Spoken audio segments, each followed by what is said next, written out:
Delivery ಸಮಯದಲ್ಲಿ ಆಹಾರ ಪೌಷ್ಟಿಕ ನಷ್ಟವಾಗುತ್ತದೆ. ಅದನ್ನು ಸಮನವಾಗಿ ಮಾಡಿಕೊಳ್ಳೋದಕ್ಕೆ ಪೋಸ್ಟ್ ಪ್ರೆಗ್ನೆನ್ಸಿ ಡಯಟ್ ಅನ್ನು ಕರೆಯುತ್ತೇವೆ. ಇದರಿಂದ ಹಾಲು ಉತ್ಪನ್ನದಕ್ಕೂ ಸಹಾಯವಾಗುತ್ತದೆ.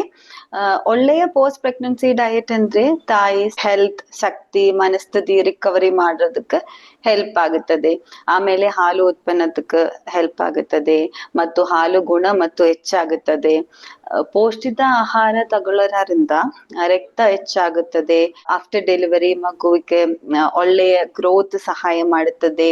ಆಮೇಲೆ ತಾಯಿ ಮನಸ್ಥಿತಿ, ಸುಸ್ತು, ಕೋಪ, ಆಂಗ್ಸೈಟಿ, ಡಿಪ್ರೆಷನ್ ಎಲ್ಲ ಕಡಿಮೆ ಆಗುತ್ತದೆ. ಇದರಿಂದ ತಾಯಿಗೆ ತೂಕ ಕಡಿಮೆ ಆಗಲು ಹೆಲ್ಪ್ ಆಗುತ್ತದೆ. ತಾಯಿ ಹೆಲ್ತ್ ಕಾಂಪ್ರಮೈಸ್ ಆಗದೆ ಒಳ್ಳೆಯ ರೀತಿಯಲ್ಲಿ ವೇಟ್ ಕಡಿಮೆ ಆಗುತ್ತದೆ. ಇತ್ತ like post pregnancy diet. Delivery ಆದ ಮೇಲೆ ಮಗುವಿಗೆ ಹಾಲು ಕುಡಿಸುವ ಸಮಯದಲ್ಲಿ ತಾಯಿ ಹೆಚ್ಚು ಪೌಷ್ಟಿಕ ಅಂಶವಿರುವ ಆಹಾರ ಮತ್ತು ನೀರು ಬೇಕಾಗುತ್ತದೆ. ಸರಿಯಾಗಿ ಆಹಾರವನ್ನು ತಿನ್ನುವ ಮೂಲಕ ಹಾಲಿನ ಗುಣಮಟ್ಟವನ್ನು ಉತ್ತಮಗೊಳಿಸಬಹುದು. ತಾಯಿಯ ದೇಹವನ್ನು ವೇಗವಾಗಿ ಚೇತರಿಸಿಕೊಳ್ಳಲು ಸಹಾಯ ಮಾಡುತ್ತದೆ. ಇದಕ್ಕೆ protein, iron, calcium, omega 3 fatty acids, fibre, fluids ಹೆಚ್ಚಾಗಿ ಬೇಕಾಗುತ್ತದೆ. ಅದಕ್ಕೆ ಸೊಪ್ಪು, ಮೆಂತ್ಯಕಾಳು, ಸೋಂಪು, ಶುಂಠಿ ತಗೊಳ್ಳುವ ಮೂಲಕ ಹಾಲು ಗುಣ ಹೆಚ್ಚಾಗುತ್ತದೆ. ಪ್ರೋಟೀನ್ ಹೆಚ್ಚು ಇರುವ ಫುಡ್ಸ್ ಲೈಕ್ ಮೊಟ್ಟೆ, ಮೀನು, ಕೋಳಿ, ಮೊಳಕೆ ಕಾಳು ಮತ್ತು ಹಾಲು ಪದಾರ್ಥಗಳು ಲೈಕ್ ಮೊಸರು, ಮಜ್ಜಿಗೆ, ಪನ್ನೀರ್ ತಿನ್ನುವ ಮೂಲಕ ತಾಯಿ ಬೇಗ ಗುಣವಾಗಲು ಮತ್ತು ಹಾಲು ಉತ್ಪನ್ನದಕ್ಕೆ ಸಹಾಯವಾಗುತ್ತದೆ. Omega 3 rich foods like walnut, ಬಾದಾಮ್, ಚಿಯಾ ಬೀಜ, ಅಗಸೆ ಬೀಜ ಮತ್ತು ತುಪ್ಪ ತಗೊಳ್ಳಬಹುದು.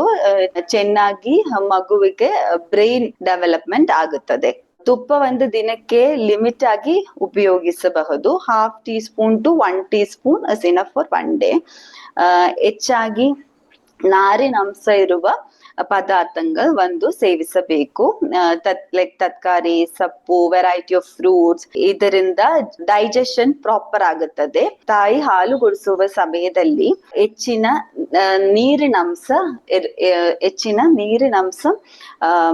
ಸೇವಿಸಬೇಕು.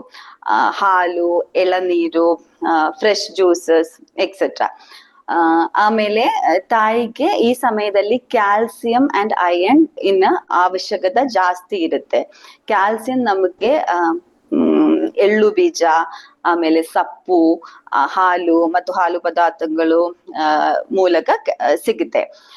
ಇದರಿಂದ ಮಗುವಿಗೆ ಬೋನ್ ಡೆವಲಪ್ಮೆಂಟ್ ಚೆನ್ನಾಗಿ ಆಗುತ್ತದೆ. ಐರನ್ ನಮಗೆ ಮಾಂಸ, ಚಿಕನ್, ಫಿಶ್, ಈವನ್ ಎಗ್, ಆಮೇಲೆ ಸೊಪ್ಪು ತಿನ್ನುವ ಮೂಲಕ ಸಿಗುತ್ತದೆ. ಇದರಿಂದ ಹಿಮೋಗ್ಲೋಬಿನ್ ಹೆಚ್ಚು ಮಾಡಿ ತಾಯಿ ಸುಸ್ತು ಕಡಿಮೆ ಆಗುತ್ತದೆ. ಕೆಲವೊಂದು ಆಹಾರ ಮೂಲಕ ಮಗುವಿಗೆ ಹಾಲಿನ ಮೂಲಕ ತೊಂದರೆ ಆಗುತ್ತದೆ. ಲೈಕ್ ಮಗುವಿನ ಜೀರ್ಣ, ಡೈಜೆಷನ್ ಪ್ರಾಬ್ಲಮ್, ಇರಿಟೇಷನ್ ಆಗುತ್ತದೆ. ಆಮೇಲೆ ಕೆಲವೊಂದು ಆಹಾರ ಮೂಲಕ ತಾಯಿಗೆ ಹಾಲು ಉತ್ಪನ್ನದಕ್ಕೆ ಕಮ್ಮಿ ಆಗಬಹುದು. ಬ್ರೈನ್, ನರ್ವಸ್ ಸಿಸ್ಟಮ್ ಎಫೆಕ್ಟ್ ಆಗೋ ಚಾನ್ಸಸ್ ಇರುತ್ತೆ. ಸೊ ಅದನ್ನು ಬದಲ ಲೋ ಮರ್ಕ್ಯುರಿ ಫಿಶ್ ಚೂಸ್ ಮಾಡಬೇಕು.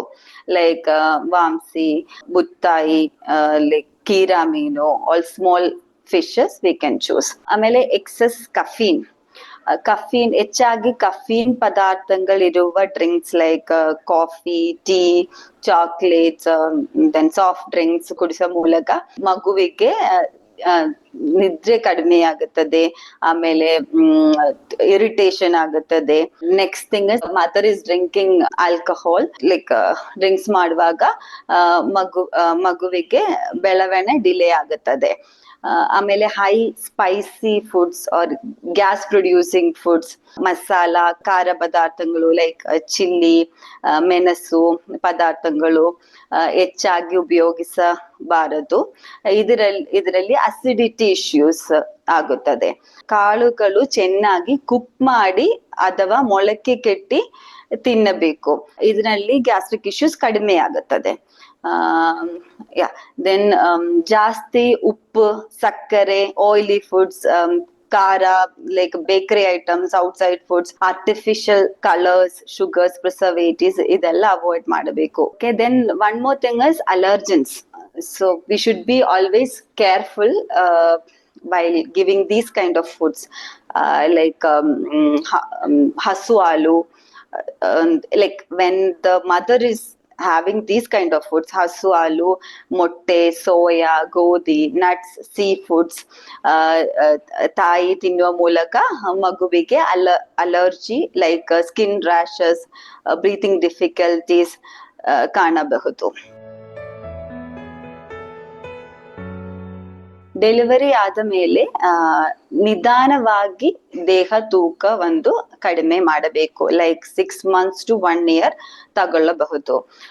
ತೂಕ ಕಡಿಮೆ ಆಗ ಮುಂಚೆ ತಾಯಿಗೆ ಗುಣವಾಗಲು ಮತ್ತು ಶಕ್ತಿ ಬರಲು ಗಮನಿಸಿ. ಆಲ್ರೆಡಿ 300 to 500 ಕ್ಯಾಲರೀಸ್ ದಿನಕ್ಕೆ ಕಮ್ಮಿ ಆಗುತ್ತದೆ ಮಗುವಿಗೆ ಹಾಲು ಕುಡಿಸುವ ಮೂಲಕ. ಸೊ ಅದಕ್ಕೆ ಲೈಕ್ ಪೌಷ್ಟಿಕ ಆಹಾರ, ಆಮೇಲೆ ನೀರು, ಎಕ್ಸರ್ಸೈಸ್ ಮತ್ತು ನಿದ್ರೆ ಚೆನ್ನಾಗಿ ಮಾಡಬೇಕು. ಪೌಷ್ಟಿಕ ಆಹಾರ ಲೈಕ್ ಮೊಳಕೆ ಕಾಳು, ಮೊಟ್ಟೆ, ಚಿಕನ್, ಫಿಶ್, ಈವನ್ ತರಕಾರಿ, ಫ್ರೂಟ್ಸ್ ತಿನ್ನಬೇಕು. ಪ್ರಪೋರ್ಷನಲ್ಲಿ ತಿನ್ನಬೇಕು. ಯಾವ್ದ ತರ ಮೀಲ್ಸ್ ಸ್ಕಿಪ್ ಮಾಡಬಹುದು. ಜಾಸ್ತಿ ಶುಗರ್ ಮತ್ತು fat, oily foods, all these things we should avoid. ಹೆಚ್ಚಾಗಿ ನೀರು ಕುಡಿಬೇಕು. Like sleep should be proper. Then exercise. So ನಿಧಾನವಾಗಿ ಎಕ್ಸರ್ಸೈಸ್ ಸ್ಟಾರ್ಟ್ ಮಾಡಬೇಕು. ಇದರ ಮೂಲಕ ತೂಕ ಕಡಿಮೆ ಆಗುತ್ತೆ. ಆಮೇಲೆ